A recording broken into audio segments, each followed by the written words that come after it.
In a small, quiet town nestled among dense woods, a group of children played hide-and-seek every summer.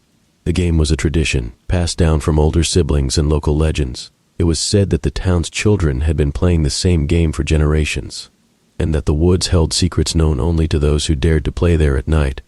One evening, as the sun dipped below the horizon and the forest filled with shadows, a new boy named Alex joined the group. He was eager to make friends and heard the stories of the hide-and-seek game with a mix of excitement and trepidation. The older kids spoke of a final round, the last game of the summer, which was always played at night and held special significance. That night, the children gathered at the edge of the woods, the air thick with anticipation. The game began with one of the oldest kids, Sarah, as the seeker. She covered her eyes and counted loudly, her voice echoing through the trees. The others scattered, giggling and whispering as they sought out their hiding places. Alex, unfamiliar with the area, ventured deeper into the forest than he intended. He stumbled upon an old, abandoned cabin, its wooden walls creaking in the breeze. Thinking it the perfect hiding spot, he slipped inside. As he crouched in the shadows, he felt a chill run down his spine, but he brushed it off his nerves. Sarah finished counting and began to seek.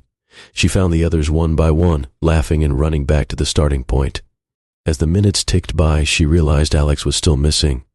The children called out his name, their voices becoming more urgent, but there was no response. Suddenly the air grew colder, and a dense fog rolled in, blanketing the forest in an eerie silence.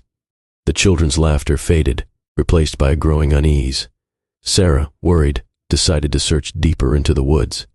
As she neared the old cabin, she noticed something strange, a second set of footprints in the soft earth, much larger than any child's. Inside the cabin, Alex huddled in his hiding place. The air was thick with the scent of damp wood and decay. He heard a creak, then a soft, dragging sound. He held his breath, straining to see in the dim light. His eyes widened as he saw a shadowy figure at the doorway, its outline barely discernible in the darkness. The figure stepped forward, and Alex could make out the ragged clothing and wild hair. The eyes, however, were what terrified him most, dark, hollow, and filled with a malevolent hunger.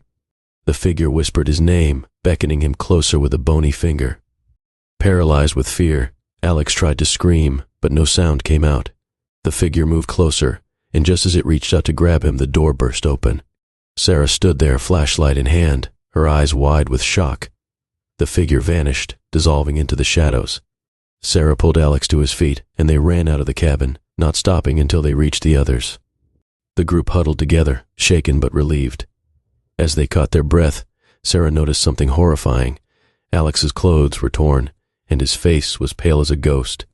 He looked at her, his eyes wide with terror, and whispered, "He said he wants to play the final round." The children fled the woods, the game of hide-and-seek forever tainted by the shadowy figure. They never spoke of that night again, and the final round was never played.